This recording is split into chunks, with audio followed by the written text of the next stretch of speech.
All right, everybody, welcome to AWS Summit DC happening 2022. With me today is Marit Hughes from Ingram Microcloud. Okay, Marit, what is your title? Because I tried to ask you before and then you're like, oh, well, this is what I do. I need you to explain it for me. Yeah, absolutely. So my title is Senior Technical Consultant, which we all know tells you nothing about what I do or what I know. Effectively, I lead what's called the IaaS administration team here at Ingram. And what we do is help our AWS partners understand AWS billing, account management at scale. AWS tends to think of AWS accounts as a one-for-one equation, maybe an AWS organization. I have partners who manage 20, 30 organizations. I have management of over 800 AWS organizations. Now, we will be talking about AWS billing, but we don't have a full-on session for this. That could take us probably to 2023. Yep. Okay, I have a couple questions. You're known as the AWS billing geek. I know it's self-proclaimed on LinkedIn, but truly you are. I've had you in a couple of sessions. We've worked together. In fact, the last time we got together was AWS SKO in Chicago 2020. Yep, exactly. It was the last big event before we all shut down and went back home for the season. Okay, as an AWS billing geek, really, what do you do? I mean, I know you actually get called into AWS to help them sometimes and understand it because of your expertise in understanding their curve file. We'll actually talk about it in a few moments. But really, how do you help? So the AWS CUR is really just a very extensive, incredibly overly detailed collection of data points, which more or less correlates to what is in your cost management console of AWS. Those things are not actually exact replicas of each other. They report data differently. So if you ever look at your forecast information on your bills page versus on Cost Explorer, you'll see different data. It's its own frustration. So a lot of what I do is take all of that extra data, help you distill it down to exactly what you need to do to figure out how to bill correctly. And how you build correctly depends on your use case. So what might be correct billing for you is not how this partner needs to bill because they have different models. And so my general answer is if I have 10 partners, I have 15 business models because one partner may have 3 different business models for pure resale, managed service provider, and some sort of hybrid offering. So there's a whole bunch of stuff in there. And the real challenge is AWS built the billing console and the CUR to work with large-scale enterprise. And that's the primary model that they serve. For an ISV who's trying to just do chargebacks, maybe they spend $300K a month on AWS. They don't have elaborate cost centers. They've got prod, they've got staging, they've got QA, and they need to know where it goes, but they don't need full elaborate tagging and RI chargeback. And the CUR's not built for that because it's giving you all the data to do Netflix level chargebacks. So trying to distill that down to the usable, relevant piece. Is a curve file easy for someone to cipher if they were to open up? No. Okay, do they offer decryption classes for the curve file? No, not only does AWS not offer decryption class, they don't even offer any training around AWS billing and management. There are small components of cost-related factors in various certification exams, but there isn't a certification, much less even a training module, really dedicated to billing, only to cost optimization. I talk to the training and certification team a fair amount and have been asking them to deliver that kind of training because I do find it a bit of a shame that I'm the one providing the training, although it has worked out well for me in a career standpoint. All right, so I know the curve file is very extensive and you are definitely, I once called you a guru and you corrected me that you're a billing geek, so we'll keep with the billing geek. Let me switch gears a little bit and talk about, there's a topic you want to mention with regards to accounts and making sure that the contact information is correct. First of all, why is that big? Why is that important? To me, it just sounds like I'm just going to go update like my LinkedIn contact information. AWS. For AWS, it matters. So there's a few different types of contact information in your account. Most people think of the root domain, right? And what email address is associated with that. And we're going to come back to there. There's other contact information in there. There on the My Account page, there is your company name, your company phone number. People like to put your switchboard in there. Don't put your switchboard in there because that's the phone number AWS will call if there's a support ticket or you're trying to troubleshoot MFA. Your switchboard, not going to know how to handle that if you even have a switchboard. So keeping that contact information up to date, but also there's a security and operations contact. You also want those kept up to date, preferably with distribution lists rather than individual contact emails, because those are the email addresses that AWS copies in addition to the root domain when there's an EC2 abuse report, when your VPN tunnel is having issues, when they're going to deprecate a service. You know, I got one the other day for a specific type of Lambda script is going to be deprecated soon. If that's just going to your root domain, most people don't monitor their root domain, but your security and operations contacts need to know that these things are happening. DLs all the way. Please don't use John at company.com, because if John's on vacation. Another thing we found is as everybody has changed roles within the last year and a half, as companies have gotten acquired, those people aren't even there anymore, or they've changed roles, or your domain of your company has changed. I have a partner who is currently locked out of 6 accounts because they had a subdomain, so subdomain.customer.com.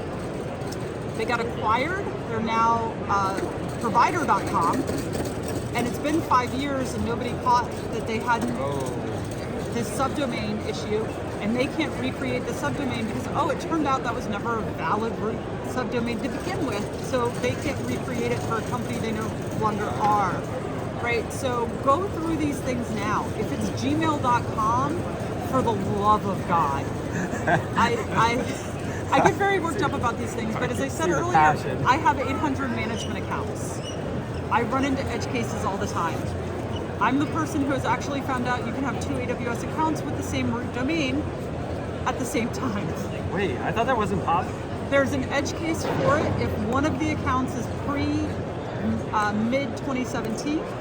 Because it's still associated with the Amazon retail account. Oh, okay, right. So I run into a large number of edge cases that I'm trying to help solve. So really, when John said, "Hey, you should do this. What do you want to talk about?" I was like, I've got topics because of the scale I operate at. Because as I said, most of Amazon, if you think of your Amazon account manager, your Amazon PDMs, they have between 1, maybe 10 partners or 10 customers. Okay, well that's real cute. That was where I was at 10 years ago. You said that's real cute. Right? Go ahead, yeah. Right, but that's where I was at 10 years ago, because I've been doing AWS billing since May of 2012. I booked our first AWS deal 10 years ago this month. Well, congratulations. Yep. I feel like I should throw like poppers all over the screen or something. Please don't. I'm going to insert them later. But so it is one of those, I've had to learn a lot of lessons the hard way. A lot of them. And I want to help other people not experience my pain. You mentioned that we were here talking about the MFA and the checks for well-architected review, and you believe that the contact should be part of the well-architected review, or what's the story behind that? So MFA is this great tool we have to keep things safe, right? So for MFA, for our IAM users, it's probably Microsoft Authenticator, Google Authenticate, whatever it is on your phone. For your personal IAM, that's fine. For your root domain, if I have root domain to an AWS management account for my company tied to my phone and something happens to me or to my phone, I'm locked out. Which in general, like you can go through the MFA troubleshooting process as long as it's your current company domain and your current company phone number in the account. State all the previous stuff we talked about. If it's all current, this will be easy for you. If easier. Right, but it turns out that things happen. So I have a root domain of a management account that we are currently locked out of because the MFA is going to the phone of somebody who is hospitalized. His priority is not helping us get back into the account. His priority is getting healthy, and those types of things happen. Especially what I'm afraid of is with everyone's role changes in the last year and a half to 2 years, is nobody even knows whose phone it's on. I've been there. Okay, anyway. Right, so if something is set up at devops@company.com, great, you know what the root email address, but is it your former VP of engineering? Is it your former team lead? Like, whose phone is getting that notification? Right, so create a standard process, centrally managed MFA, or at least with more than one person on it, but make sure that stuff is updated and maintained. Well-architected says, do you have MFA? The well-architected doesn't say, have you checked whether it works and whose phone it's on? That's a good point. Part of your LinkedIn profile says voice of the partner. Yep. So I think that helps not only give a perspective, but some feedback to add, because a well-architected framework is a living, breathing document. So those are things that can change. But there are also things that as you're working through your own well-architected review, whether it's with a tool like InOps, whether you're trying to use the standard AWS offering, whether you're just trying to recreate it as a thought experiment, right? The checklists on the tool, on the review are great. I'm not saying don't use them. I'm saying that if you stop there, you're not thinking of well-architected in the way it's meant to be, which is a holistic review of your environment. And at a certain point, AWS has to draw a line on checklists and say, MFA, this is your responsibility to know what that means. So make sure you're taking the time to understand the checklist, the point of the item on the checklist, and not just saying, yes, I have MFA. So think deeply into it. I love how you gave NOps a plug in there. Thank you, sir. I usually do that at the end, but this was not paid for, by the way. It was not, right? InOps is one of the partners of my company, right? But there's a bunch of tools out there that do it, and a lot of people just following the paperwork. However you choose to do it is fine. Just don't check the box to say you check the box. Make sure that stuff is up to date, accurate, and will serve the test of time. This is why I'm such an advocate of distribution lists over an individual name, both as the root domain, but also as the contact information on those security and operations contacts. Marit, thank you so much for the insights on AWS billing, not only the well-architected review and the MFA. I'm going to switch gears for one quick second. We are here at the Washington, D.C. Summit. We've all talked about being back in person. You were here yesterday for the pre-day. You're here back today, specifically, hopefully, for this recording. Yes. Anyway, Ingram Myer has actually a booth over here. They got a cool sponsorship. Out of the whole entire event, what are you looking forward to? I mean, what's the best thing that or the feeling that you're getting out of it? Are there any sessions? So this is where I'm going to put in a non-traditional answer, but it's also the reason we all come to summits, right?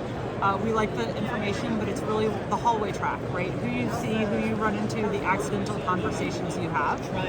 But I'll also say that I grew up in public sector. And when I walk through this summit, it's a version of a reunion for me. Everybody I've worked with, like John, who I originally met in a very different role, that you just run into in the hall, and it's reconnecting, seeing where people have ended up now, what lessons they've learned, because nobody can talk about AWS for long without talking about some lesson they learned. And sometimes it's just, hey, there's a cool new feature out, and sometimes it's, oh, let me tell you about getting locked out because of MFA. Right, but making those connections again has been really important. And what I really like about the smaller summits is, unlike reInvent, where there's just this crush of people and you don't get a chance to talk to anyone because you're getting steamrolled in the halls. At these smaller summits, you really get a chance to connect with new people, but also reconnect with the folks you've worked with in the past. You get a chance to rebuild or build new relationships, networking. I actually look forward to these events to network, and I find a couple of the sessions and I'm like, ooh, this is interesting. And I'd like to share more information about it. I do like the expo. I hang out here a lot. Expo Hall is one of my favorite places to be, but it's truly about it's where you see the people to make the connections the most. I have been down here, so I just got here today. I've been down here probably 10 times, up and down, up and down, and back, and it's just for those connections. Marit, I really appreciate it. So Marit Hughes, Ingram Myer, and I can't pronounce her title, but I'm just going to go with AWS Billing Geek because I think everybody knows you as that. In fact, I've had you come in for training for another company I work with. I loved it. By the way, thank you so much. Taking time out of not only your work, but your personal to deliver those sessions. I appreciate it. Thank you for joining me. Yeah, absolutely. And anytime anybody has questions about weird AWS things, I'm happy to help, even if you're not one of my partners. Just because I think the more educated folks are, the more successful the cloud will be. And I've enjoyed being in the cloud. I want to stay here. I just thought of an idea. AWS Billing Immersion Day. We could try one. Oh my God. Can we coin that, AWS? We want to do that. I'm going to suggest a half day, because generally at a half day is when people's brains start to explode. So my general rule is if at the end of about an hour and a half your brain doesn't hurt, it means you're not understanding. I think a full day is too hard, but I think we could definitely do some mini sessions. I don't get into the billing, it's accounting, and I look at it and be like, there are experts for this, so I will leave it to the experts. And this is where I'm going to make a controversial opinion. I've had several today already, and we've only been talking for a few minutes. AWS billing is not an accounting issue. AWS billing is an architecture, design, and communication issue. Because engineers are the ones who determine your costs.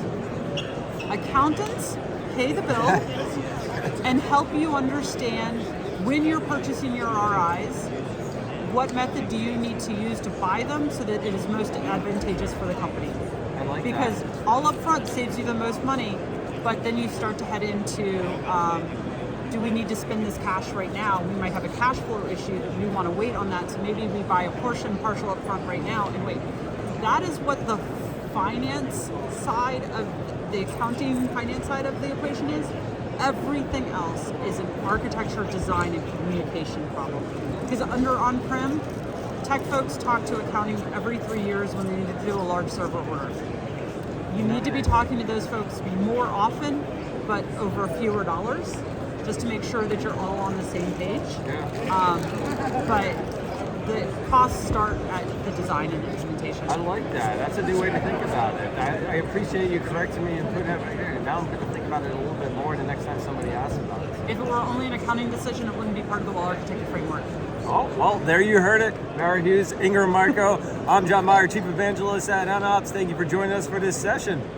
Thank you.